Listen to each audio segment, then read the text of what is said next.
welcome to Sunday Soccer as we like it, the Man United director of the channel for United and football fans. Today on our panel, we have a full UK crew. We don't know where the US crew went today, but it's what it is. The show must go on. Joining me today is Vim, analyst. Come on, Vim. Good evening, How are you, guys. mate? How are you? Good. We have the Fortress, Mr. Ken. How are you, sir? Ken, are you there? Looking serious. It's gone. And we have Richard, the guy who says it as it is. Richard, welcome to the show, sir. Nice to meet you all. Good. Right. We're gonna jump right into the game, the Danish tragedy on Wednesday. We're gonna just touch it a bit. Just want to see your views, what the fans want to know what you guys thought about. Summarize it. United leading 2-0, Vim. They lost 4-3. Didn't we buy Rasmus from Copenhagen? Yes, he did. Yeah. Right. So he's returned back to his former club. He really put on a show. Oh, I thought he was having a Atalanta. fantastic game. Oh, hey, Atalanta. Yeah. Oh, so did he come from Copenhagen? I think he used to play for Copenhagen. His brother plays there as well. Yes, Right. he started there to Atalanta. Yeah. So he put on a real good show for his home country. Obviously cemented his position in the Danish team as well. And it started so well. It started really well. But I felt that Palestri should be starting on the right because he's put in an absolutely fantastic performance in the previous game, and he deserved to keep that right berth. But unfortunately, our fan favorite Rashford, or Erik ten Hag's favorite, was played on that right berth, and he was a little bit sloppy and careless. And yes, he was trying to protect the ball with that tackle, but he crunched that guy's ankle and got sent off. And from then on, we just spiraled downwards. It was a real shame because I thought 2-0 up, we could see out this first half and then park the bus if need be. But the team just gave in. Even though up until that point Rashford wasn't really doing much, I thought the 10 players that were left could hold out against Copenhagen, but they've got this fairly weak mentality that once they concede a goal, it just all falls apart. There's no real leadership, there's no solidity in the team. I think having Martinez in that defense would have helped a lot. But yeah, we look very fragile, very, very, very fragile. It's a real shame that we conceded that many goals, and it looks like we will bow out of the Champions League at some point. Richard, 2-0 up. It looked like we were on a roll. I thought this guy's going to get a hat-trick. He missed a chance to get a hat-trick. The goalkeeper made a great save. Then the rest is downhill. What happened, mate? I think the game was slightly altered when Rashford got sent off. I was getting onto Ten Hag on the Wednesday when we were playing, saying that he should have kept it more tight, which I do stand by. But I don't think the result was entirely on him, to be honest. I think it's more of the players and their mentality, because it's been happening throughout the season. When we go up, we concede quickly, it's a mentality problem. It just runs from top to bottom that we've got a bad mentality. And to be fair, we don't deserve to qualify for the next round anyway. When you're losing to the likes of Galatasaray at home, struggling throughout the group stages, we don't really deserve to qualify. But yeah, that's my opinion. Ken, Mr. Fortress, 2-0 up. Normally they say when you're playing against 10 men, it should be harder to break 10 men down. In our case, the complete opposite. Yeah, the team's devoid of confidence. When you lose 3-0 to your arch rivals, and you're under huge pressure, the press is after you, your manager is under pressure. These players can't cope with it. We've seen this over the years. When push comes to shove, people tend to cave in, hide in their shells, and not do what they're supposed to be doing. I mean, Varane. What can I say? That clearance was absolutely dreadful. What's his name again? Dallo. to that cross, the third goal. I mean, dude, he saw the guy and he thought, no, it's not going to go there. Lo and behold, it did go there. So it's just little fine details like that. Yeah. But yeah, we need a miracle now to have any chance of getting through. Because Galatasaray, if we think Copenhagen, the atmosphere was Exactly. really good. When you go to Turkey, it's no joke. So yeah, that's why I think we need a miracle to go through now. It seemed because at 2-0, I think that even Copenhagen kind of like were beginning to feel like, oh, this game's gone. But when the red card came in, all they did was just put balls in the box. We couldn't defend high balls. We couldn't defend low balls. It was so bad. Defending wise, it was horrible. It was just horrible. But I'm going to ask you now, Vim, are United going to qualify out that group? Well, we're playing Galatasaray next, right? And then who is it? Second leg for Bayern? Brown go home after that. I don't think so. I mean, the way we lost against Galatasaray last time, they are the stronger team, and Bayern Munich, we all know what they're capable of. So, no, we've had our chance to get enough points to try and qualify in this team. We, momentarily we were in the second place in this table during Copenhagen, and we've lost that position. So, it looks unlikely. It looks unlikely. I would like them to qualify. I'd like them to go further. I don't see them going much further anyway if we were to get out of the group. But yeah, it looks very unlikely. Right. Do you, I'll ask Richard and Ken, do you want Europa? Do you think United are going to qualify? Do you want Europa or do you want out completely? Ken, Rich? Oh, probably let's go out completely. But what are we going out for anyway? To get top 4? Because if that's the aim, you might as well go for a trophy. To be honest, there's no top 4 on offer either, is there? Yeah, I mean, top 4. I'm sick of this whole top 4. You're getting Champions League to do what? Like, we're not nothing. I can't even leave the group. I'll be honest with you. I won't mind going. I mean, as much as I dislike the competition, I want us to win silverware, so I won't mind going to Europa League. Europa. Oh, okay. Unless the only way I'll be comfortable with us finishing bottom and not being in any competition is if we have a full pelt at the league, which is it's unrealistic, but we have to do what we got to do. And the FA Cup, we need silverware. We're Man United. Right. Ken. Yeah. Europa out completely. I'll say Europa, whilst it would, because the type of play, if we had good players, right, you could turn around and say, look, if we get out of the Champions League and if we're not in the Europa, we can focus on the league. But the mentality of the players, they're not ready to challenge for any league title as it stands. In fact, because fans are thinking, oh yeah, we can focus on the league, but then I see them even withdrawing into their shells even more and just think, you know what, let's just turn up on Saturday. Rashford's still gonna go to his nightclubs and do what he needs. He doesn't care and drive his G-Wagon. Whilst there's nothing wrong with that, but you know how our players are.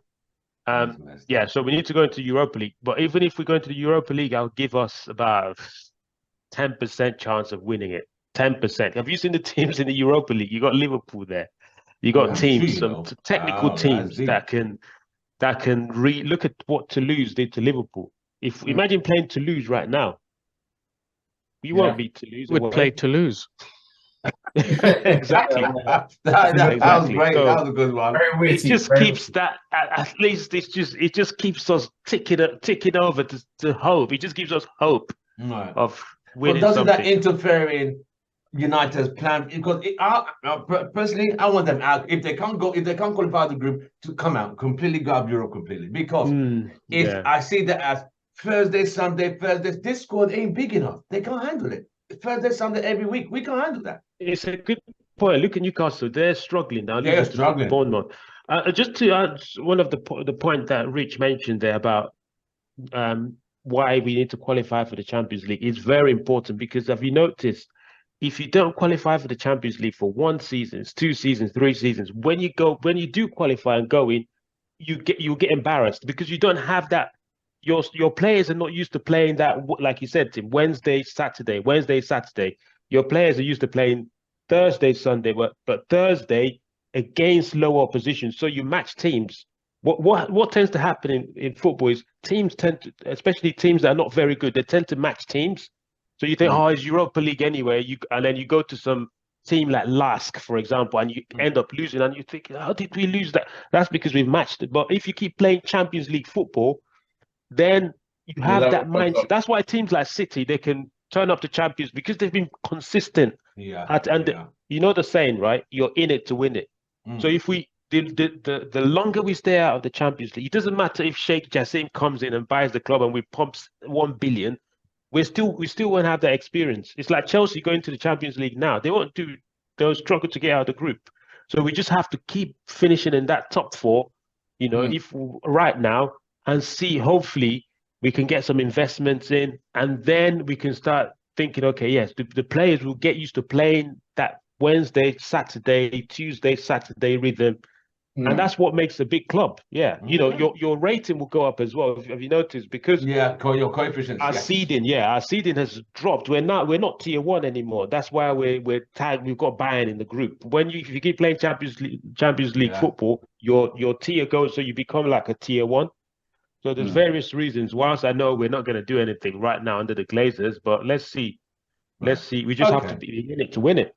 Frank, right. We move on. Yesterday, another defender got United's winner. We've had Dalot get a winner. We've had Varane get a winner. I've seen Maguire get a winner. What's going on? As Luton, who got a 1-1 draw against Liverpool last week, came to Old Trafford hopeful that they could get a result. Vim, yesterday, 1-0. Lindelof. Well done to Lindelof. Rasmus had a couple of opportunities to score. First one was a bit of a ricochet off his thigh, and the keeper made a good save. I think he headed another one wide, which that should have been a goal if it's on form.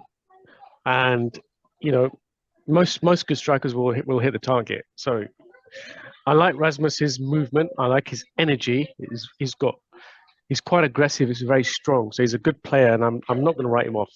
I think he's young, and he's got the right attitude to be a striker at this club. But he needs to work on his finishing. He needs to hit the target. Once he starts scoring and hits the target, and I think he potentially could go on a run. We don't know yet, but he definitely puts in the effort. And for me, as a striker, he's probably way ahead of where Rashford is at the moment, and potentially where Martial could be. But what I would like to see is probably support from another striker. And I wouldn't mind seeing Martial and Rasmus up front, and perhaps McTominay chipping in, when he can as a support striker, which is happening. So yeah, I think I see potential in Rasmus. I do like him as a player.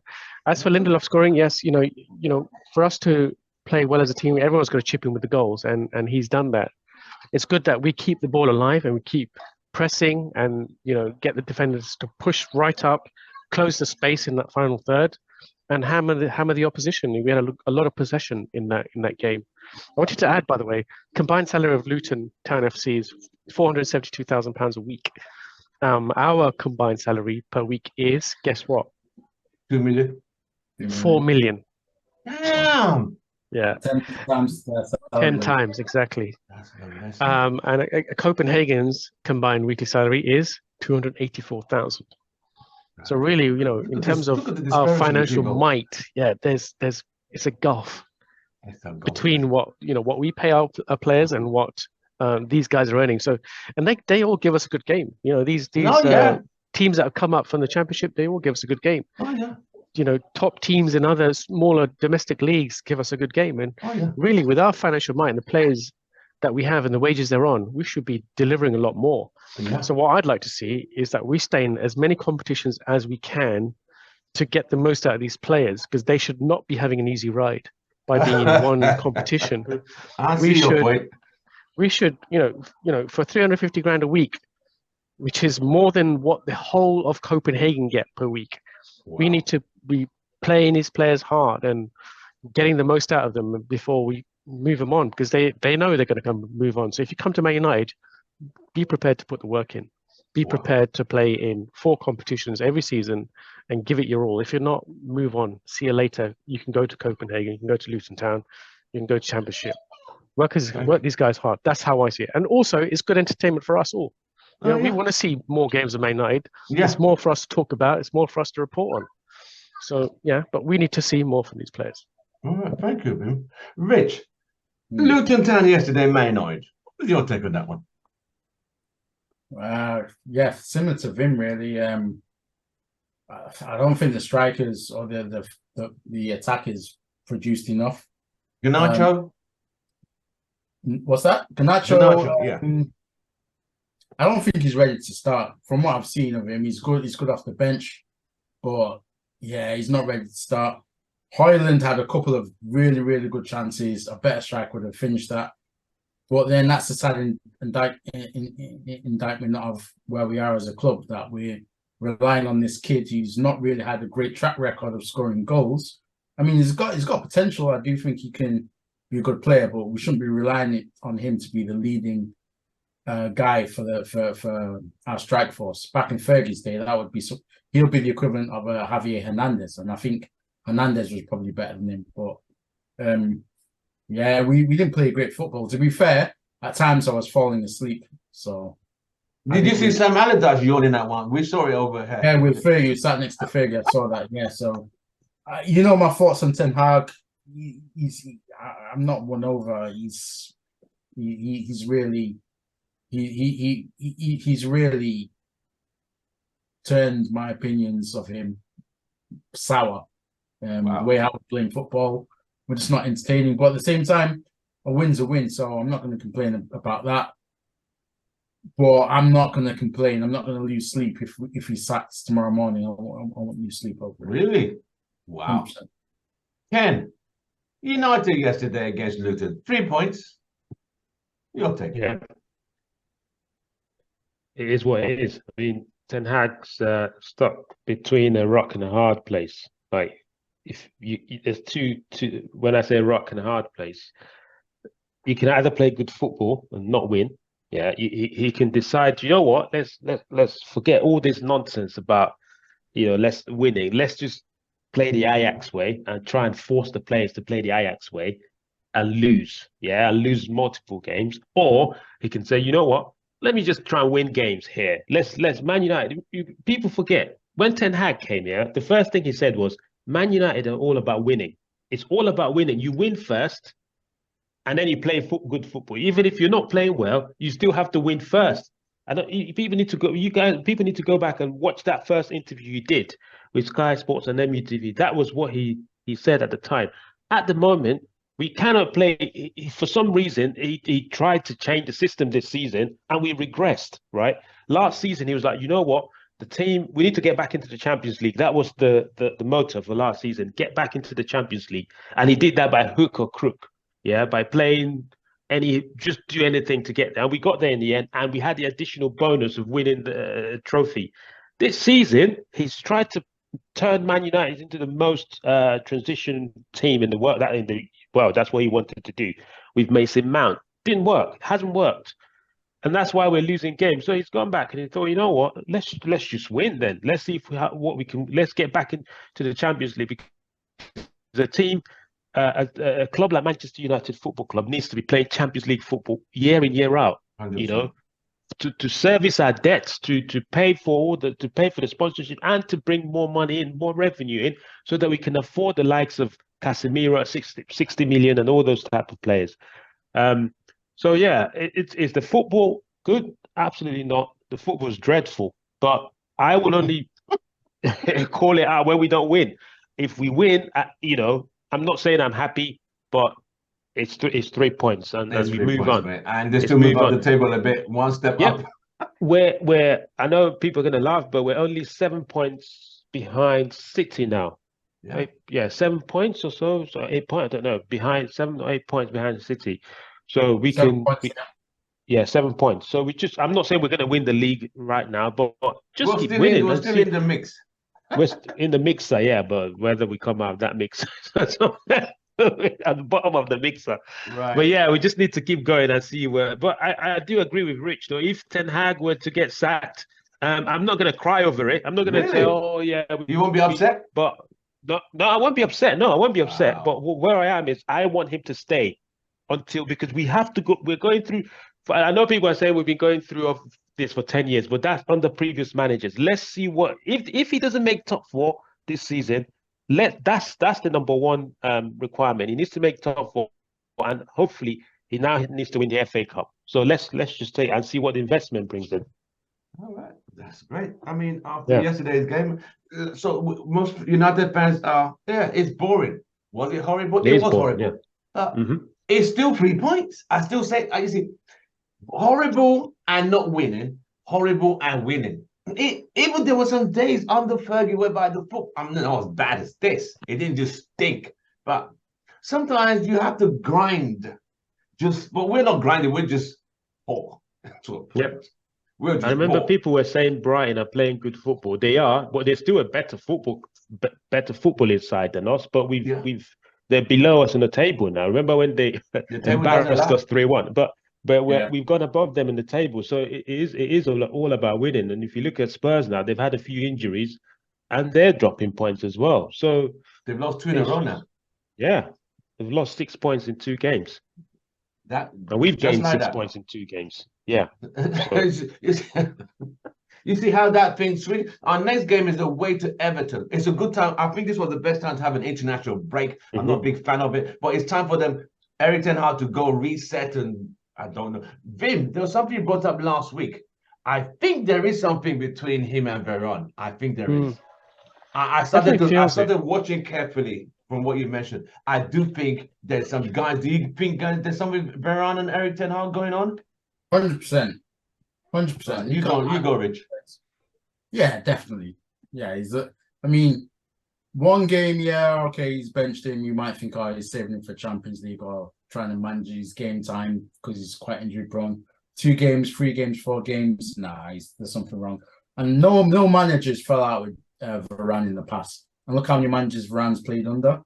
So I just think that the problem is under Ten Hag. He can't handle a certain caliber of player who's used to winning big things. And I don't think the reason why he's falling out is because some of these players probably don't take him seriously either, because they've had managers with better CVs than him. Right. Do you think that's what it is? That he feels undermined, perhaps? I don't know, but he's coming with an authoritarian approach, and he needs to do that. But he has to manage each player differently. And respect these players. The great coaches, they know how to manage different personalities, and I just think that Ten Hag, he doesn't know. I mean, with Ronaldo, you think, okay, fair enough, Ronaldo's been petulant. But then Ronaldo, then Sancho, Varane, I'm hearing Casemiro. Come on, there's a pattern here. And I don't think it's just the players. I think it's on him. He just can't handle big egos or big characters. I definitely think that there's some issues. Hopefully it can be resolved.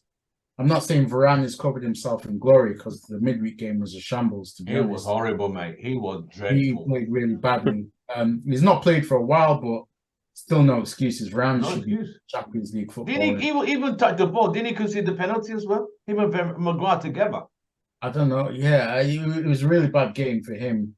But nevertheless, he should be starting ahead of the likes of Johnny Evans and Maguire.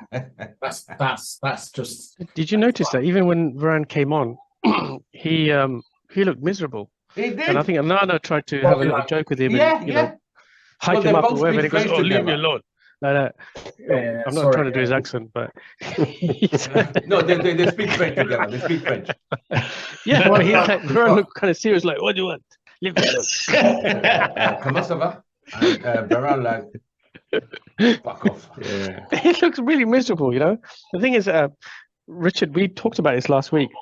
On the wage roster, after Sancho, Varane is the highest earner, along with Casemiro. and it looks like there is this hit list. I thought there's a hit list that Eric Ten Hag's been given by the Glazers to say, look, you need to reduce the wage bill. We're overpaying players. Ten Hag doesn't want new players to be signed on anything more than 200,000 because it creates jealousy amongst the squad. And it seems like he is targeting all the high earners, which he has been doing, to eventually phase them out. And he's picking arguments with them or saying they're not training well to then give everyone a reason to say, okay, fine, you go sit over there. We're going to go sell you in January. He squeezed out Ronaldo. He's squeezing out Sancho. He's picking on Varane now. All the top owners. I think Casemiro's... Casemiro comment as well. What did he say? When they asked him about Eriksen and Casemiro, yeah, he goes, I took off Casemiro because I wanted to play football, basically. He said that? Yeah. That's messed up. Oh my God. Remember, I mean, undertone, Eric Ten Hag, he's kind of a silent assassin, mate. He has a character assassination of people. I've been watching him slowly. Undertone drops it in there. But I think my background, right? What is the process? I think part of the process is trim the wage bill. I think really it's not. There is footballing process going on here. We can discuss that later. But I think the process, part of it, is the Glazers' remit on him is reduce that wage bill, get the pay structure down, lower it. We could give you more money to buy players cheaper. Well, I think he wants everyone on a flat pay structure, so there's none of this jealousy and Rasmus earns 80,000 a week, but his output and his effort is considerably more than what Rashford is producing, and what others are on higher salaries are producing. I don't think United's even on 50 yet. Yeah, and you've got to flatten out that pay structure, because why the hell is Rashford earning 300,000, driving in a Bentley and crushing it and whatever else, Rolls Royce, and not doing anything on the pitch? I don't see him head the ball. I don't see him try to win the ball back much. And when he's very clumsy. He doesn't seem to be. He's not playing at full tilt, which is what we can see. He lost the ball a lot yesterday. Yeah, so this whole process about Ten Hag, I think there's a lot more that we don't know about. Right. Let me bring Ken in. Hold on, Rich. Let me get Ken. Ken. Yeah. Varane and Ten Hag, you said something there? You think there is? So okay, let's just look at this now. You guys, you mentioned one angle. Let's look at the other side. What if these players are not playing? Maybe what if Ten Hag has a high expectation for these players and they're not delivering? Because if you look at, again, I'll go back to what Ten Hag said when he first came. He said the reason he wasn't playing Maguire was because Varane is he's got vast experience. Much praise. How did that switch? Varane was his number one centre back from day one, and he would have seen the salary then. So that's Varane. He signed Casemiro. Remember, the club were like, no, we can't sign Casemiro because of his age. He was like, you get me Casemiro. If I'm not getting De Jong, I need. Did Casemiro. He say that though? Did Ten Hag want him? Yes, because it seemed like Casemiro's like a desperation signing because we couldn't get. But that was Ten Hag's push. The club would never have signed Casemiro for our policy. We always buy young players and then groom them. That's what we develop them. That's what the club likes doing. So Ten Hag pushed for that. Maybe they're just not delivering. Maybe he told them, this season we need to change that style of football, but the senior players can't. Varane, if you catch him on a one-on-one, he's done. I'm sorry. Right now, if you play Varane against someone like Eze or any of those Doku at Man City, he would rip Varane to shreds.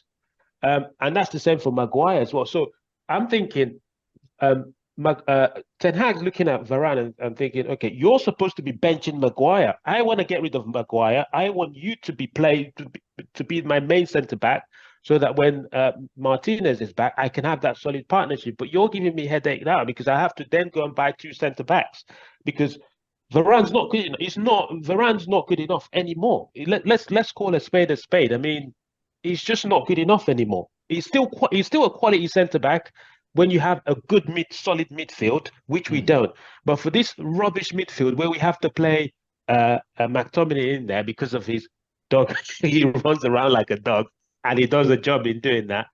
You need yeah, it's just not there. So that's why I'm asking. Is that why, with the Sancho one? I mean, come on, Sancho, just come out and say sorry. You don't have to mean it. Just even if you bite your lips, sorry, just say it like that.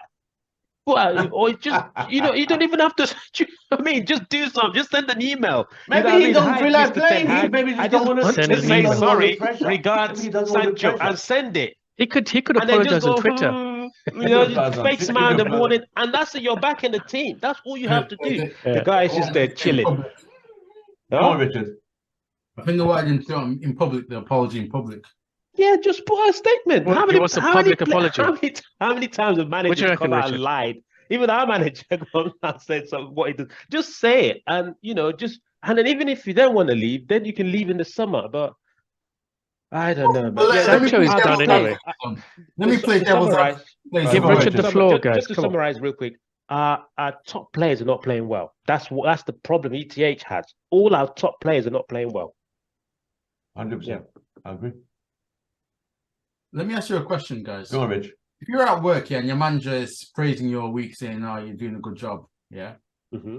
and then you have a team meeting the following week, and your manager basically lambasts you in front of everybody, yeah, saying you've not been working hard enough in front of everyone, yeah. Are you going to want to? How you? Like, I'm just playing devil's advocate. I don't know what the conversations that have been said behind closed doors with Sancho, Ten Hag, and Sancho. Ten Hag, to me, doesn't come across as a very honest person. He's always saying one thing and then he means another. So, Agree. how about if you were in that position? Would you and you defended yourself, and your manager said, "Well, you should apologize." Would you apologize? I don't think I would. If my manager had been telling me one thing and then puts me on blast in front of everybody and says that I've been doing another thing in front of everyone, why should I apologize? The thing is, Richard, you're earning 375 grand a week. For that kind of money, you can eat some humble pie and apologize, right? Because in any area of work, you have to sometimes show that humbleness to your superiors, to your bosses, and might not Ten mean it. Hag wants to be the alpha male.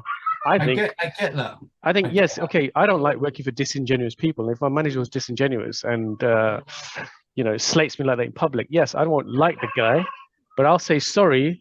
And in my utter under my breath, go fuck yourself. But I'll play football and I'll take the wages and do That's it. what I was going to say. I as well. think Maybe this you is guys thought maybe he insane. doesn't want to play. He feels I don't need this stress. I'm literally because before all this happened, he was not on form. He's struggling.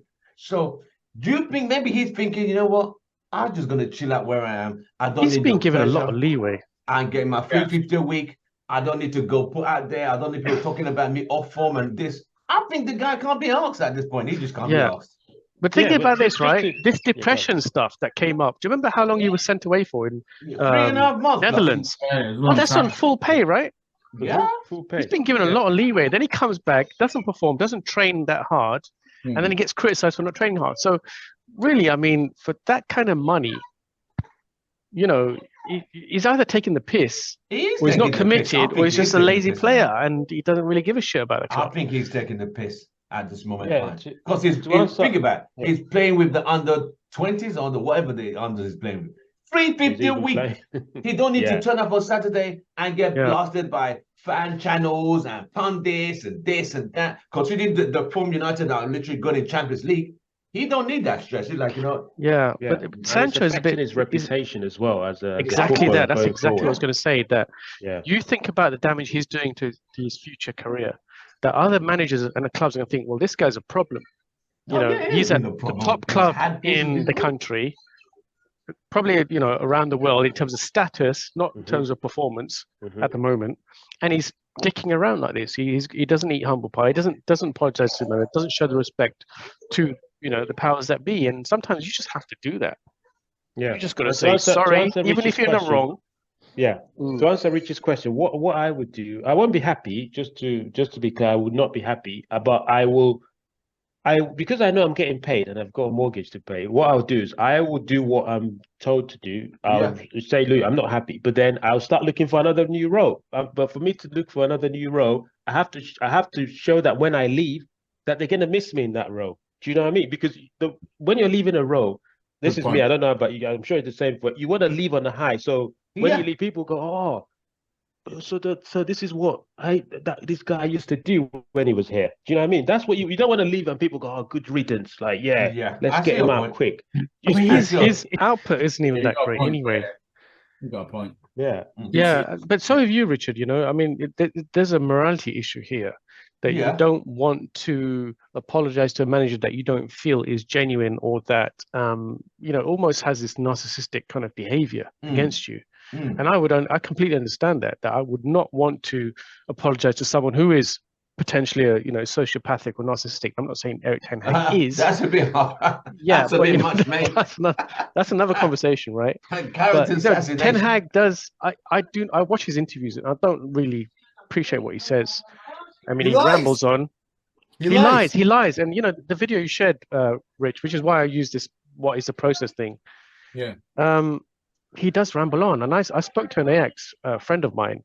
Yeah, you said that He's a guy. lifelong supporter. He lives next to You need AX, to bring him and on. he You need to bring said, him on, mate. "I want to bring him on." And he said, "This name is Mike Emmanuel's son, who is a cousin of that player.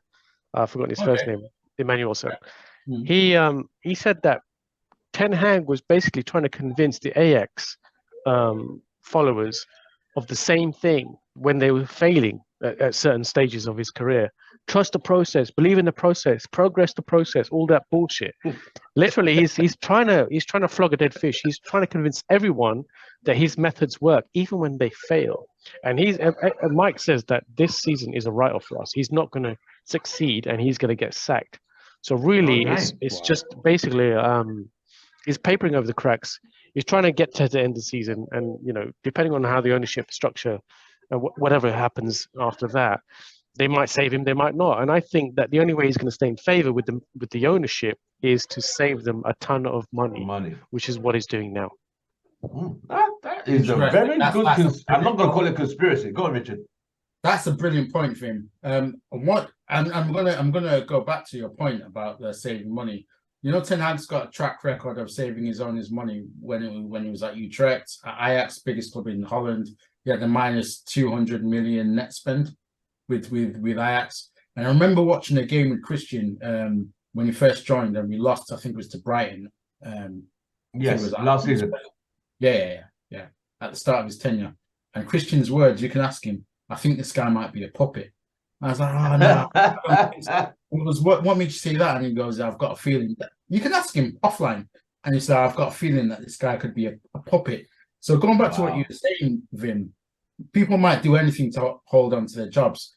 And if an owner is hearing that, okay, look, I might not be doing the best, but what I'm trying to do is I'm trying to knock some money off the wages. I'm trying to save you some money. It might give you a little bit more leeway towards that underperforming person. And you might give them a bit more time because you can see that they're not going to rock the boat with us, but at the same time, they're going to try and save us a bit of money. And then you can control and manipulate that person in the future. And then maybe this season's a write-off, but hopefully next season he can get us back into the Champions League. You never know, but yeah, that's a very good angle. That's actually, you know, would make sense. You know, he's trying to desperately hang on to his job, but to appease the owners, he's trying to reduce the wage structure, the wages. It seems doable. It looks like it is doing. He can be. He is. But at the same time, is that the detriment of the club not making any progress in games? As in, like, all right, you get rid of Varane, so you're going to rely on Phil Jones, Evans, and Maguire, and Luke Shaw at times, and Martinez. So it makes sense, but at the same time, like, if you're really cutting the weight bill, are you going to get them to sell off the top earners and bring in cheaper players who you could mold and groom? Is that the plan? That I don't know. It could be that is the plan he has. Because, okay, Ronaldo, what, 400, 500 a week? Sancho, 375. Varane, free something. But didn't they just give Rashford free something as well? So hopefully he can be next. Hopefully. Okay, Yeah, let's quickly dash into the Rashford situation. Vim, is this guy off form? Can he be played back to form? Because as it stands, if you saw the game yesterday, he was dreadful. Yes, he took a shot, which was going wide, and it bounced back to Lindelof. But there were times he was trying to dribble, he would look the ball, and that's the end of that move. Twice. I really question Russia's motivations now. You know, Richard, I think you said as well, and various others says that when he is coming up for contract renewal, he will play his socks off and get that big bumper salary that he's looking for, and then he just stops performing. So I question really his loyalty to the club. I question his loyalty to playing at the top level for Manchester United. Wow. And is he really playing for wages? Is his management team and his brother and everyone else, his PR team, you know, engineering a move somewhere else, perhaps, you know, to another club? You know, they might paint him as the poster boy for Man United. He does a lot of good charity work, which is going to improve his PR, saving the kids and feeding them and so on, which is okay. It's a good charitable cause, but we need him to play full tilt for us every single week, and we do not see that anymore. Since he got the contract raise, we have not seen that kind of performance. So, and you know, the way he doesn't even try to win the ball back, the way he doesn't even go for headers, the way he just lets other players have the ball, I really question his loyalty to the club. And I think, you know, is it about that pay now? You know, he's got a massive entourage, he's got a management team looking after him. I honestly do not believe he's loyal to the Manchester United anymore, even though he's grown up in the club. I think there's more loyalty from Scott McTominay. So, you know, the way he's being painted as poster boy, and he puts in these 1 out of 10, 2 out of 10 performances every week, and it still gets played. So then I have to question, what is Erik ten Hag doing? Is Erik ten Hag being given orders by powers above, i.e. Glazer and the board, to play this guy because, you know, perhaps he's an asset, or we need to maintain our public persona by playing the poster boy? You know, Rashford has a bad game, he doesn't get criticised. You know, I watch Match of the Day, I listen to TalkSport, he does not get criticised. You know, he gets chosen by England, by Gareth Southgate, and plays well in parts, but he does not get criticised. You know, it's almost like he's got this godlike power around him. Yeah, like a shield around him, which is the media and everything else. His PR team are doing a fantastic job.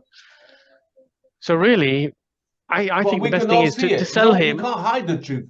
He can't hide the shield, but we can see he's off form. Yeah, because we watch the games every single week. We watch this guy, and we analyze him, you know, from minute 1 to minute 90, and we see what this guy produces, and I don't see the commitment anymore. Right. So really, I think we should, you know, let him play himself back into form, which is Ten Hag's trying to do, increase his stock value, and sell him on, and sell him to PSG if they still want him, or sell him somewhere else. Go send him to Saudi. Just sell him on, release those wages, and get someone who's dedicated and will play full tilt and play with high energy and tempo that we need. Rashford is not for me at this club anymore. He was when he broke into scene, but not anymore. Wow. Richard, jump in. Rashford, off form, can he be played back to form, or bench him altogether? But can he even be benched? I'd bench him completely. He's off form, and he's absolutely destroying the flow in our attack. So his decision making is abysmal. You know, sometimes, you know, he'll try and dribble past 2 or 3 players when it's impossible to do that. He'll make the wrong decision constantly. I'll just bench him. You know, since he's got the contract, like Vim said, his motivation's down. I did like Rashford when he burst onto the scene. And I do like the fact that, you know, he's a young local lad. You know, I don't actually hate him as a person, but as a footballer, I think that we can do much better. I think that the players around him, when they see his body language, especially like the younger players like Rasmus, that's not good as well. It doesn't provide enough assistance to Rasmus up front as well. He's very greedy. So I just bench him. He had a good season last season, but it was a purple patch. He only played well from December to March. And then since March, his form's just dived off a cliff. So I think that the best course of action, if we want to be a serious club, is to bench him and hopefully just sell him in the long run and try and But get. just to follow on, Richard, I would totally bench him as well. But if we want to sell this guy on and keep his stock value up, you've got to play him and kind of get him back into form, right? And then sell him on, perhaps. Well, he's What do doing you more. think? He's doing more damage than good, mate. Yeah, exactly. Even He's if it's doing a lot of 40 million, damage. A lot. even if it's 40 million of him, I'd still get rid. You know, he's not good enough. He's I'm not trying to remember one game that said, okay, he was all right. And I can't. I really. He scored the goal against Arsenal. Okay. Nothing. Yeah. But do you remember like the protection Maguire was getting? You know, every week in, week out, he would make mistake after mistake, and we Yeah. all questioned him. Everyone questioned him, Yeah. but he was protected. By the And media. now Ten Hag, even Ten Hag, did what we all wanted was to bench him, Yeah. and that's okay. Yeah, benching him did him a favor, and now he's played him back into form. He's Yeah. back into form now. Right. Now his stock value's gone up. We can go sell him for 40, 50 million, perhaps. I don't know. Do you But think Eric Ten Hag has the balls to bench Rashford in England? He's an England papers poster boy. Kenneth. Let me get Kenneth in there. Like I said in the last, I think it was the last two shows that we had, Rashford is a very fortunate footballer because he burst onto the scene when someone was injured. And he was very fortunate that we had a manager that always looked in the academy, they called it the education at the time, Louis van Gaal, to pick up players. If you look at players like Tyler Blackett, the left back that's at Ipswich now, I can't remember his name. Oh yeah, a that few young others.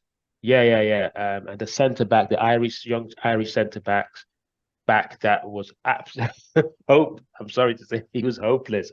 So Martial was injured. He went into the academy and just picked someone random that came in and scored. And fortunately for Rashford, he did score 2 goals against Arsenal.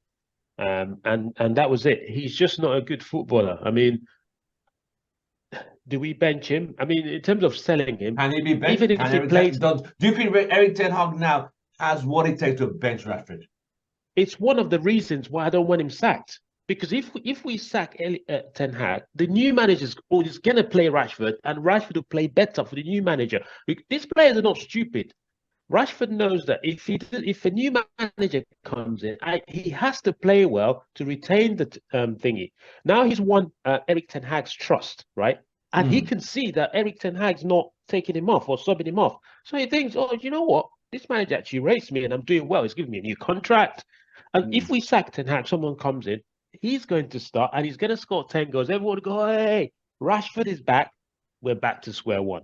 So Ten Hag has to play.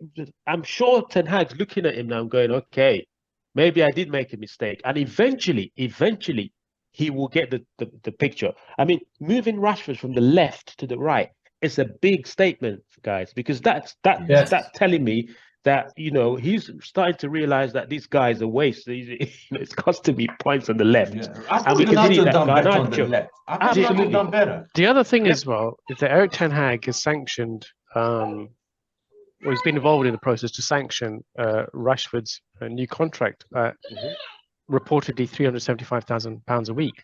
So if you then sanction someone's astronomical wages, you cannot just sideline them and bench them. You've got to play them, and you've got to play the asset. Don't start him. Bring him on like 20 minutes to go, kind of. Yeah. But what he keeps saying every single week, because they're all questioning about Rashford. Oh, he will score, and then he'll start scoring again. He'll play himself back into form. He's literally praying for it to happen. Yeah, I think Eric Ten Hag's making a mistake. If he and Joel Glazer have sanctioned this bumper deal of 375k a week for Rashford, they've got no choice but to play him because he's just too expensive to sit on the bench and rot. And this is what they're doing.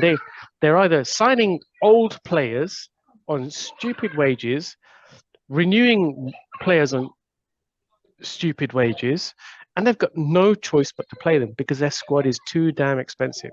Right. They can't afford to have a £375,000 a week player sitting on the bench doing bugger all. It's almost they've just forced themselves into this dead-end trap. You've got to play your most expensive assets. Wow. Otherwise, why are we paying them? Wow. Mm. So this is where you are with Rashford. He's off form. He's not coming back to form. Not from what we see. He hasn't produced. Yesterday, he was so disappointed. He would take the ball, try to run for 3 players, lose the ball. That attack is broken down right there. Luton start to move again. Twice. It's like, do you learn? Do you learn? Then his head drops. You know, he contributes literally. He's literally holding the team, in my opinion. I think he's holding the team back in terms of progress, in terms of transition. I have a feeling he has a contract whereby I can't be substituted before 80 minutes or something along those lines, because I'm serious. This has become ridiculous now. It really is. You're taking off Rasmus. Okay. Why not move Martial to the left and leave Rasmus in the middle? Yep. And put Rashford on the bench, or bring Rashford on 25 minutes ago as a sub. You know, let him come with some energy. Oh no. Like you said in the press conference, you know, he's going to come back because I know in his heart he's praying, he's going to church, he's even fasting, lighting candles and all sorts for this guy to score. This guy ain't scoring. He's not scoring. The guy, you could see Rashford's body language. He is like, he's horrible. You're like, what the hell happened to you, mate? Well, I don't know. I honestly think you could play a player back to, but the player has to want to. Rashford doesn't look like he wants to. His effort is still not, even a guy who's not playing well, you can still see the effort. There's still no effort there. Yeah, like Bruno. Bruno's not playing well, but at least you could see he's trying and he's putting, that's what I'm saying. you know, he scored the other day, you know, and that, because what you do is once you score, it just, you know, it gives you confidence and it breeds confidence to the team, and then everyone lays off your back. But that chance on Saturday, I mean, dude, just put it either side of the goal and that's it. He puts head down. I'll tell you one thing about Bruno. I'll tell you one thing. I know you both don't like Bruno. One thing about Bruno is he hates losing. He just hates losing. He does not like to lose. He's a sore loser. And, you know, that's why he's all over the pitch. That's why he's there, left back, you know, right wing. He's all over the pitch. And I know that he's a little bit, you know, careless with his possession sometimes, and emotional. But the guy's a sore loser. He does not like losing. So I've got to give him that. That's why I like him. Because, you know, I know players like that. I'm like that. I don't like losing on the football pitch. I mean, he just whatever has it takes, you want to Portuguese win. spirit. He just has that Portuguese Ronaldo spirit of, I don't want to lose. I will do what it takes to win. But at the same time, you can only carry a team for so long. You know what I mean? I mean, the difference between him and Roy Keane criticizes the players who mess it up. He will go to Neville, go to Schmeichel, like, that cross should have come in. But this guy is criticizing the ref and the officials and not criticizing the players. But maybe football has changed. You can't say too much to a player. They get offended. They get upset. Like where Ronaldo said, hey, I played for this club. When I played this club back in the day, when I was your age, I achieved blah, blah, blah. This is how they are. Fuck off. You don't tell us what to do. This is where we are. You can't talk to players these days without them being offended. Or I think the culture has completely changed. Check this out, Tim. Guys, check this out. I heard, and I read this in a report, that Eric Ten Hag was asked about shouting at the players and his coaching staff. He said, no, we don't shout at the players because if we do that, we're going to lose them. So when they go in at halftime or when they, really analyze a game, they said, oh, we don't shout at the players. So they talked to him nicely. What the hell? That's nonsense because I've seen him shouting at players. But we don't see it though. But you see, you've seen it but recently to our squad. Maybe not recently from the touchline, but last season I saw it. Yeah, definitely. Have you seen it this season? Yeah, this season nothing. Even on the touchline, they don't listen to him. He's kind of quiet on the touchline. But is this a culture shift now, or just a power whereby has it changed so much whereby a manager can't shout anymore? Is that where we are? You have to say the other clubs do it. It's going to be fine. Klopp is constantly shouting at his players. And look at Pep. Well. Look at Pep's always shouting at his players. Arteta, if you mess Arteta around, you're coming off. Arteta doesn't take any nonsense on the pitch. So why are United players different? Not that they're winning trophies, they're not like the league champions. So who are you to not be told what to do? And it's the management, right? You know, why can't you shout at your players? You know, you are the leader of this 25-man squad. Why? And you know, you're in the toughest league in the world, and you're fighting for #1 spot against the richest club in the world. and probably the best club in the world. So why are you not? Why would you not shout at your players? But it doesn't work. It doesn't fit the profile of what we're doing here. You know, we should be shouting at our players, and we should be reprimanding them if they don't 100%. perform. If you ain't performing, you need to be told you're underperforming. It's just like Ronaldo said. If you tell these players today, listen, they don't want to know. It's like they know it all and they don't know anything. They don't know anything. They really don't. He said when he came in, Rio, Neville, Keane told him, effing stop over dribbling, because he said Nistelrooy was the main man. Nistelrooy was the main man. Nistelrooy says, when I make that run, I need the ball in. But Ronaldo back to the step over, dribble the guy twice, I don't take him on the second time. Listen, effing put the ball in the box. Ronaldo was upset. He was 17 and a half years old. Alex Ferguson said, yes, you need to calm down. That's nice, but when you get to the bar line, beat the man, cross the ball. And he said he learned quick.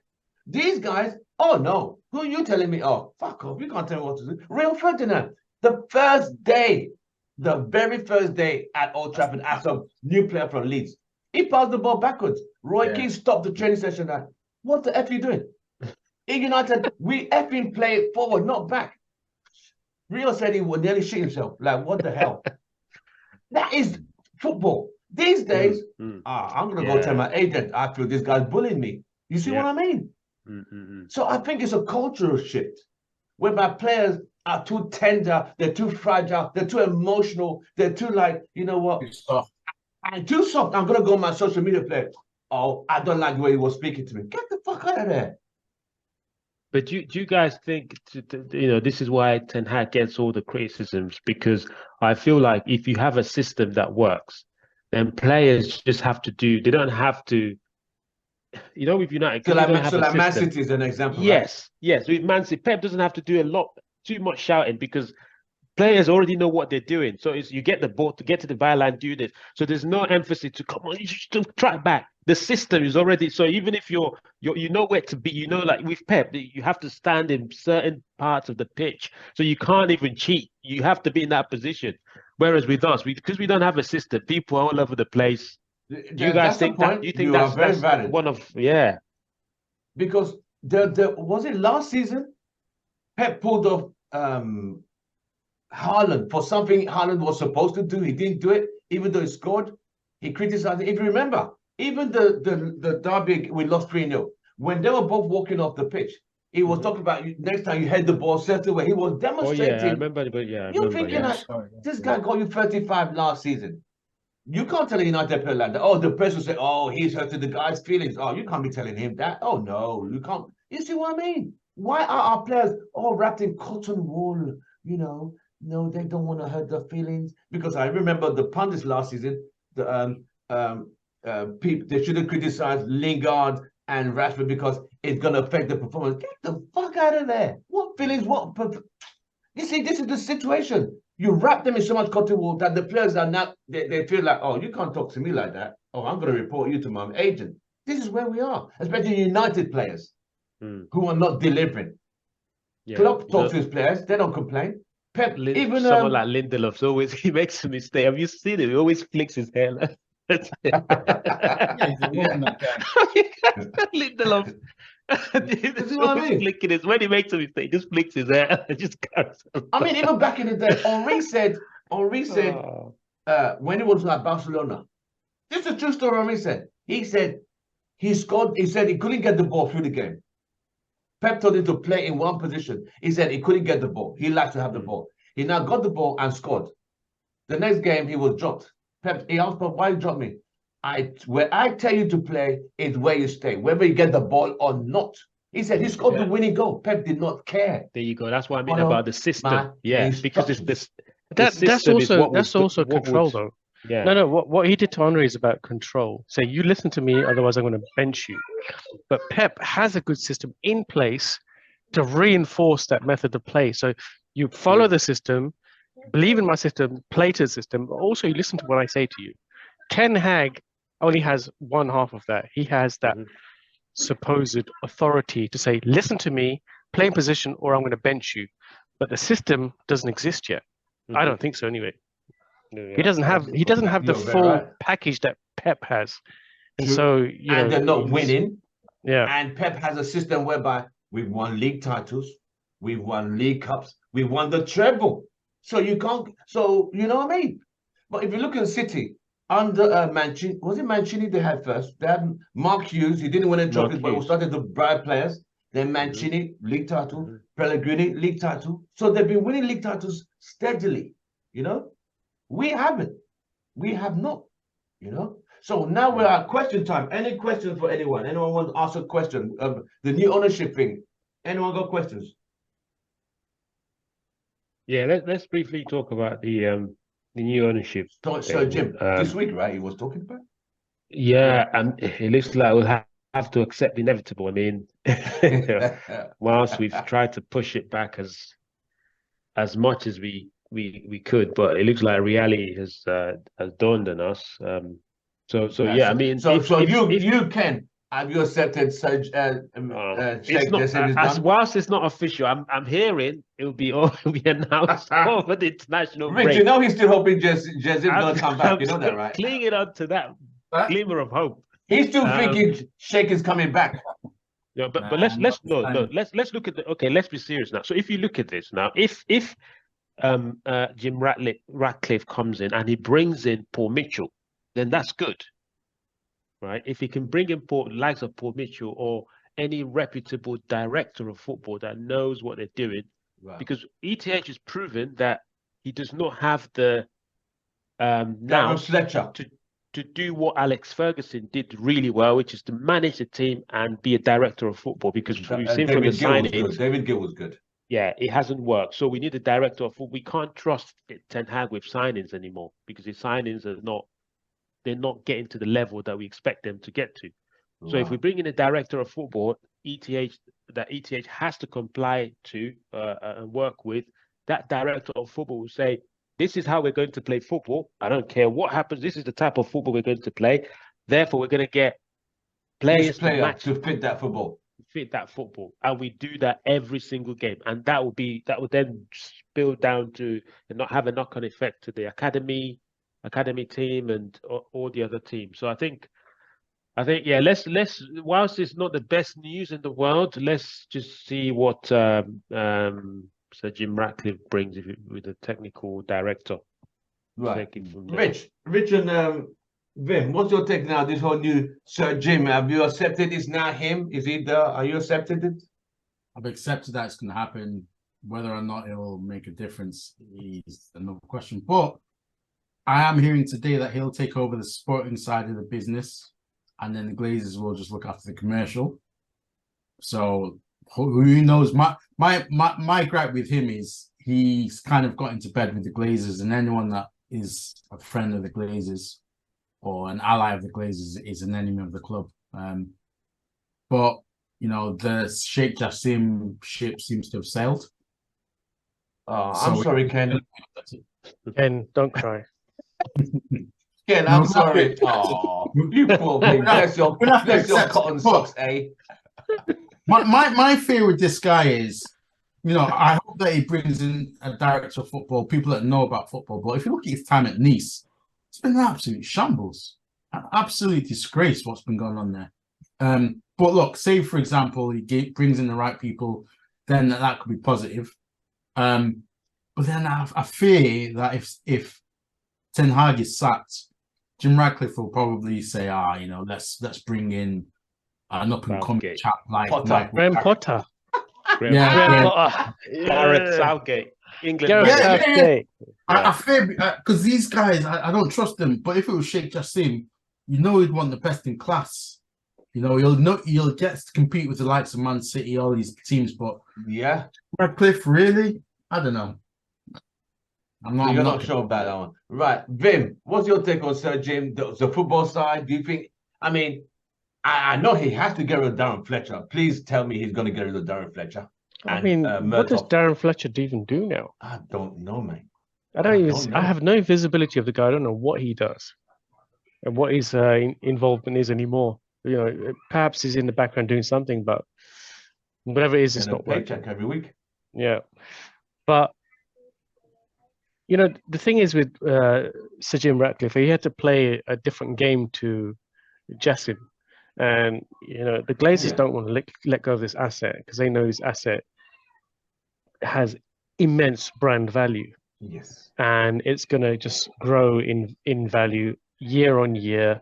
You know, the amount of commercial success you can have, which is what they really only care about, is only going to ever increase. So them having only commercial interests or commercial control of the club is perfect. Wow. And if you have someone who cares about the club that has sporting control, then it is probably a a good thing. potential partnership that could work. And you know, I'm just trying to be positive here. Right. That yeah, I know what you're saying. That Richard, if you go into bed with Glazers, and you know you're a rat. I mean, he's a Ratcliffe, right? So, you know, but he's got to get to that cliff. Exactly. And, you know, and entice the Glazers and entertain them. And, you know, there's a little bit of statecraft going on here. You know, the Billionaires Boys Club will do a bit of statecraft with each other. And that's what's going on here, that he's potentially got a seat at the table. Getting it, yeah, because you know I mentioned this a few times ago. Jassim didn't meet the Glazers, whereas Ratcliffe was always meeting the Glazers. So there is potential statecraft going on here, that he's entertaining them to get his foot in the door by paying, you know, 1.4 billion to own 25% ownership, get total sporting control. The Glazers only care about money; they don't care about the club. It's only about what they can generate in terms of revenue. So potentially, I think Ratcliffe is the wiser one out of him and Jassim, because he's got to play the game in a certain way to get his foot into the door, to take ownership and squeeze them out. And I'm sure he's going to have the best lawyers on board to ratify a deal that will squeeze out the Glazers eventually, which is the end game. So, you know, I think you've got to be a fairly smooth operator in this business of the Billionaires Boys Club to squeeze in out America. these There's a Glazers. saying: you either play chess or you play checkers. I think Sir Jim played chess in this whole thing. Yeah, You know, I he think so played too. it smart. Yeah. Yeah. And he kind of, the way he like, listen, I can't afford it, but I want the piece for the sports part. Then he said with time he's going to start buying more slices from the cake. That's what he said. We'll just have to wait and see. That eventually he's going to get the whole cake. That we'll see. Right. But I think you know, apparently Jassim spent many millions trying to broker this deal. You know, he invested in top class lawyers. There was a lot of stuff going on in the background where he's invested countless millions into this deal, and the Glazers just, you know, not entertain any of it. No, you know, I did mention before as well, you know, this, I don't know, Richard, what you and Ken, what you think, but everything that's going on geopolitically with Israel Palestine, Qatar being, you know, big funders of Hamas and stuff like that, you know, has this always been a blocker? Has this been a blocker between these two countries? You know, in terms of their origin. So, you know, maybe this deal was always dead in the water with Qatar. So I think, you know, Ratcliffe and his advisors have probably played a good game to get their foot in the door. And I'm glad you know, in a way, I'm glad it's Sir Jim Ratcliffe instead of the Elliott Group, let's say. You know, who would just finance the Glazers' ambition to return on investment. So we've got to think positively about this, and I hope that Sir Jim Ratcliffe, who is our savior now. It seems so. I think we need to see Vim, like you said, and what you said, Ken and Rich. Rich is not happy with Sir Ratcliffe, but at the same time, as it stands now, if you're just going to do the slice of sports part of the operations, and in terms of sales and direction of players, that's cool, and in the structure of the club, that's fine. Then the Glazers do the commercial. But obviously, I don't see the Glazers leaving anytime soon. I just don't see them. I think they just want to, it's like, we're going to own this house. We're just going to let you rent one room out there. That's how it looks like. It just looks like you can manage, you want to rent you out that room, but we're still going to own the whole house. That's what I see. They'd probably hit them saying, I'm going to get a bigger room. They see Man United becoming very good in the future. They see it as an asset that's always going to be always going to appreciate. They still believe the Super League is going to one day come around. Come up, yeah. They're going to get this revenue from what do you call it now? Streaming and all that. So I mean, there's also another angle, right? Because Ratcliffe is 70 years old. He's an old man now, but he's made a lot of money. He's worth 20 billion, and so people do philanthropy in different ways. And if he's a genuine Man United fan, right? And he knows that we've been mismanaged by this ownership for a long time that is destroying all of us fans. It's causing us a lot of misery week in, week out. So his philanthropy potentially could be the savior, getting the Glazers out before he passes away. What's your thoughts on that? Possibly. And the fact that I know we've mentioned Nice as well, but Nice, he was like an investment. And if you look at Nice is more of an investment. They're doing well now. They're doing well. They're doing well now. But to Richard's point, it's been poorly managed. So I think with Nice, he's gone in there to make money. He's done what the Glazers are doing with us with Nice. Whereas with United, there's this sentiment with United, being a Manchester United fan. We're hoping that he would, this is apparently his boyhood club. So we're hoping that, like Vim said, he would be able to, think, okay, this is my club. We can't be here. We need to do better. And he will do his utmost best to make sure that the football side is good. As long as we have a good director of football and we have a structure in place, which is something that Glazers haven't been good at, he's the best of the bad bunch. I mean, we're better off having the Jim Ratcliffe than having an investor from the US, another investor from the US. I know, right? And then let's put it this way: 2 years ago, Ken, if they said this was our only option, we would get someone like Jim Ratcliffe. I think most fans would have took it. I think the reason why fans are a bit downbeat about it, some fans, is the fact that we had unlimited wealth. Because they just saw Man City and they saw okay, Qatar. But if Qatar had never been involved and it was just into Jim Ratcliffe from start to finish, we would have been cool. Someone said a couple of years ago, this is what's gonna happen. Most of us would have been like, oh yeah, fine, just go ahead with it. My only question mark about Jim Ratcliffe is, he said that he does support United, but then he's got a season ticket for Chelsea, and didn't he try and buy Barcelona as well? He tried to buy Chelsea, tried to buy Barcelona, So that tells you a little bit something about his. He might just be an investor. He's just trying to invest in clubs that are Barcelona are sinking in terms. They are literally selling everything. They're literally selling the sign, the logo, or something. I don't know. Yeah, any attempt to make money. They always get away with it. They always find money somewhere. They always find money. If they get investigated by corruption, then it disappears. Let's give the guy a chance. Richard, you're prepared to give him a chance? If Richard is prepared to give a chance, then we're good to go. Well, we don't have any options. We've got no option. we give him a chance. I mean, I remember 10 years ago when Ferguson was handing the reins over to Moyes, I knew straight away that this was a bad idea. I knew I was against it from the start. I'm against it to Jim Ratcliffe, but what I would say is that the news I'm hearing is that he's going to take over the footballing side and he's going to bring in footballing people. If he can do that and identify the right players, then fine. But if he's coming in to give jobs for the boys, the local lads, let's give Jim from, let's give Joe from the pub that he used to go to a job at United. He's a good lad.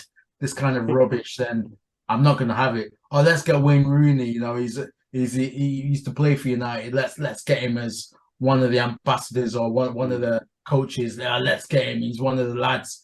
Because what's been happening over the past few years that's been crippling United is it's the jobs for the boys. Give Darren Fletcher the job. Who's this guy? Ferguson's ex-assistant. What's his name? Mike Phelan. All these clowns. We had good Wi-Fi when he was there, though. Yeah. Wi-Fi Phil. Yeah, but you know, it's Like- been like a jobs for the boys culture at the club. Mm. Or you know, Murtaugh and all these guys, they've all got connections with Woodward. Ed Yeah. Woodward, yeah. I think they all either went to the same university. I don't Yeah. know, but they're all Woodward, well connected. Matt Judge, they all went to university together. Matt Judge, Yeah. So it's a jobs for the boys culture. So if he comes in and eradicates that, and I'm sorry to say, we eradicate. Would you get rid of Arnold? I'd get rid of them all. Yeah, And they start all need again. to go. Richard Arnold, John Murtaugh, Yeah, all of them. all this, and we have to get rid of the past guys. You know, all this. So Alec did this, Ferguson done. We have to get rid and start again, because what's holding us back is we keep on looking to the past. Yeah. Oh, you know, this player came in, and you know, let's get Ollie to manage the club because he's a United legend. Oh, you know, Ferguson done it this way. We need to get rid of it and just start again. Right, yeah. If Radcliffe can say, look, let's move forward rather than looking to the past, then I'll give him a chance. But the moment he starts doing this whole nonsense, jobs for the boys stuff, that would be a grave mistake. That'd be a grave mistake. But think about this, right, Richard, right? You're a billionaire. You know, you've made 20, 30 billion in your lifetime. Kenny, you as well, Tim. You want to leave a legacy behind, right? Mm-hmm. Yeah, you know you're going to pass on. You know, you're in the last stretch of your life, and you've supported Man United. Okay, fine, you buy season tickets for other clubs. You know, I've been to Chelsea, I've been to Arsenal, I've been to those stadiums, and it's quite entertaining. Yeah. But you want to leave a legacy behind, and if you've amassed that much wealth and you've achieved so much success in your businesses, you want to leave behind a memory that's saying, yes, I laid my mark, I left my imprint on this club and I turned it around. If I go and employ all my mates, as much as, you know, I look after my friends and so on, and the club just continues to be unsuccessful, then I've done nothing good. So I want to make sure that last years of my life, I want to turn this club around, get rid of the parasitic glazers, and make us a tour de force again. Yeah. That would be great. I'm hoping that's his vision. I If hope I was better 70 be. years old It and better a be, multi-billionaire, that would be my vision. He better be. Mhm. I think that's all we can say. Right, last thing I'm going to ask you guys. Right, next game is Everton and Galatasaray. Vim, Everton away, Galatasaray away. Yeah, I mean, Everton were nearly relegated last season, and you know we played Championship promoted or newly promoted clubs, and we struggle. So I would think it's going to be more of the same. Everton are going to give us a good game. We're going to play them back into form, and we'll probably either win 1-0 or go a goal down and capitulate. We just don't know, right? Wow. Galatasaray, I think it's probably a loss, but I wish it's a win. You know, Richard. who knows? Everton away, Galatasaray, Goodison Park, and Istanbul Hell. Where are Everton in the table again? I think they're lower than us, though. Well, they won yesterday. I think we'll beat Everton. We'll lose to Galatasaray, and that'll be the final nail in the coffin for our Champions League hopes. Okay. Friend, Goodison Park and Turkey Hell. Yeah, I can't call it. I don't know what's going to happen with this United team. You cannot call. What are you hoping? Oh, from what you've seen, what do you expect? What do you think they can do? I don't know. I think because everyone's expecting us to lose to Galatasaray. Don't be surprised if we win. Please. If we beat Galatasaray. Even I would hear me out. Don't be surprised if we beat Galatasaray. The players get too excited and we get pumped at Everton. That's Man United for you. You know, we win when we get excited. Oh yeah, you know, like, and then we get pumped. But yeah, I like to look at things the opposite, you know, because the United, when you think, oh, we're gonna lose, they win. It's like the Fulham game. Everyone thought, you know what, ETA's had it. Let's just, you know, but pulled out a win in the end. So last minute. I've got a question for you all, though. Honestly, do you think Eric Ten Hag, do you think he's got any chance of turning this around for us this season? Who wants to go first? I'll go first. I think yes. I think let's see. Let's give him time. Let's see where this goes. Let's get to the end of the season. As you've seen, guys, this weekend, over the last 2 weekends, we've picked up 6 points from our rivals, and we're moving towards that Champions League spot. So let's see what happens. We still got the FA Cup to come. We still got maybe Europa League or to come. You know, if we win the Euro, let's just say hypothetically, if we win the Europa League and finish in the top 4, that is another good season. Not great, it's an okay good season, and then ETH will learn going into. I think he's a smart man. I mean, everyone in this call now, including Rich, who doesn't like ETH, was a huge fan of ETH coming in, because I remember Rich was even saying that. Rich was even saying if we didn't get him, because it was between Poch, right? It's funny how we all wanted saying ETH. that Poch is the main man now because he's managed to get Chelsea But he's playing not, well. is he? He's not. the If main Poch man. came to United, he'll be worse than ETH. We wouldn't You have know won who I think we should have got? And the press would have been Postecoglou. even more. We wouldn't have brutal won on him. anything last season if we had Poch. 100%. So what I'm And thinking Poch is Premiership proven. Remember, Yeah, he's already been he's a Premiership before. He's a serial failure. He hasn't won anything. But it's big club syndrome, isn't it? These So managers I are think good with smaller ETH, clubs. We can't have a bad start as we've had this season. Next season, he would go, okay, you know what? This is how he would have had all this time, and he would think, you know what? We need to start flying. We need to start well, you know. So that's what I would say. Just let's my be response patient. to Vim, I would say, as it stands with what he's working with, I think he's just gonna keep grinding the results out, just grinding and getting the 3 points. I think this season is about surviving and grinding. I think this is not the season of implementing a style of play. I think that is out the window. Now is finish, get the result, we move on. Get the result, we move on.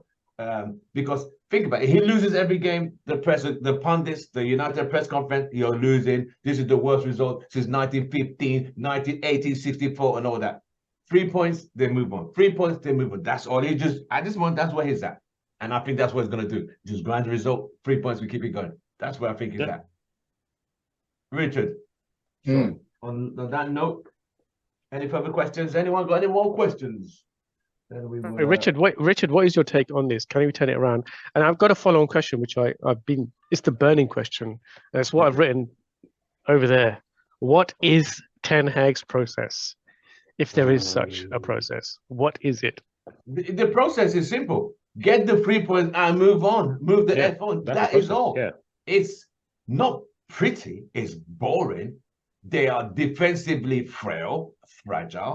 If Luton were really good, they would have pressed more. But Luton tried to do a snatch and grab. Sit back. Okay, that defense is really fragile. Let's hoop long balls in there towards the last 10 minutes and they'll crack. Well, it didn't work out for them. But any other team would have done that. And you saw what happened in Copenhagen. Yes, it was against 10 men. But I've seen 10 men. When Mourinho plays 10 men, that game is done. He shut that game down completely, 10 men. That's Mourinho. But this guy, 10 men, the mentality of the team, they just collapse like a pack of cards. His process is now get the 3 points. The football's going to be ugly. It's going to be boring. But we just need to win.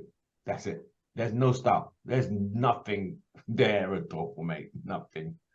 Richard, I want to hear your thoughts. What is the process? The process is to reduce the wages and get as many Eredivisie players as possible. No, I don't know. I don't know what his process is. I really don't know. I don't know. I think he's just trying to survive the season by hook or by crook. So, like Tim was saying, you know, even if it means playing bad football, question is, will he be there to see out the season? I think if the Qataris had come in, he would have been on the chopping board because you know what these guys. I think so. I think he would have gone quicker than if Sir Jim's in place. Yeah, but I think Sir Jim might be a bit more lenient with him. But I think it's going to go two ways. He's going to go on a run of form like last season, and we'll make top 4 comfortably because we're only like 7 points off the top. It can't get any worse than this. It just can't. I can't see it getting any worse. He'll go on a run of form after, you know, if he's there after Christmas, he'll go on a run of form, and will continue to grind out results and win games. Or he's going to go after the international break. He's got Galatasaray away. He's got Bayern Munich, and he's got Liverpool coming up on the 17th of December, which I think will be the nail in the coffin. If we lose to them and we were out of the Champions League, I think by the 18th of December he's out, just like Mourinho in 2018. He was sacked on December the 18th after the Liverpool game. That's going to be like deja vu. I don't feel it's going to go that way, though. I really don't. I just think it might not go that way, but that's my theory. Yeah. Him answering the question. Yeah. I know. I mean, the thing is, you know, it's just all a big smokescreen, right? You know, we're led to believe that, okay, managers underperform and they get the chop. 18th of December, they're out. But with this Glazer ownership, there is always an underhanded play going on here that we don't know about. True. That they keep management in power to do what they want to do. I just don't feel, you know, I think we can go mid-table and Ten Hag can be safe. I just don't know how this is all going to play out. It's so difficult, especially this season. Next season, maybe not, but this season, yes. Which is, you know, which is not good. It's not good, but because you don't want, you also don't want to shake the stock market. You know, the share price is very volatile at the moment, and if you go and sack a manager, you're going to tumble that share price. Glazers are trying to keep their valuation high, so they do not want to worry the market. Shake the boat. Yeah. Rock the boat. So it's a difficult one to call, but you know, let's watch this space. We got to watch this space. Well, on that note, this panel, thank you so much for a great day from the UK crew. The US crew did not show up today due to their own reasons, but we had a great time. But I want to thank Bim, Rich, and Ken. Thank you so much for joining us on your time. We really had. Don't forget to like, share, subscribe to our channel as we grow continuously with your contributions. So, guys, have a great week, and I shall see you guys on our chat. Take care and have a nice day. Take care, guys. Thanks, guys. Glory, Cheers. glory. Man United. United. Cheers, guys.